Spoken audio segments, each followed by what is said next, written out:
বন্ধুরা দেখুন, এখানে আমি ভুট্টা নিয়েছি। আজকে আমি মেলার মতো ভুট্টা দিয়ে পপকর্ন তৈরি করছি। এখানে প্রেসার কুকার বসিয়ে দিয়েছি। প্রেসার কুকারের সিটিটা খুলে দিতে হয়। এখানে আমি দিয়ে দিচ্ছি সর্ষের তেল অল্প পরিমাণে, আপনারা সাদা তেল দিয়েও করতে পারেন।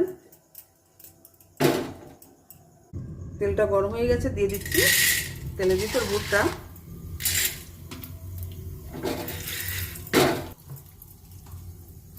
এবার দিয়ে দিচ্ছি পরিমাণ মতো নুন, একটু নিয়ে নিচ্ছি। দুই একটা যখন ফুটবে তখন প্রেসার কুকারের ঢাকনাটা দিয়ে দেব। দুই একটা ফুটা শুরু করে দিয়েছি, এইবারে প্রেসার কুকারের ঢাকনাটা আমি দিয়ে দিচ্ছি।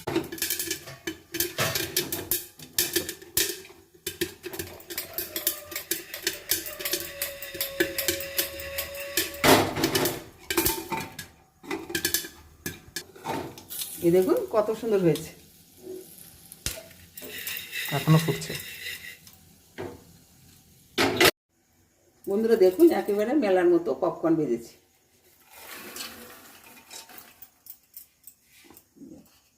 কত সুন্দর হয়েছে। এর উপরে আমি ছড়িয়ে দিচ্ছি চাট মশলা। চাট মশলা ছড়িয়ে একটু নিয়ে ছেড়ে দিচ্ছি।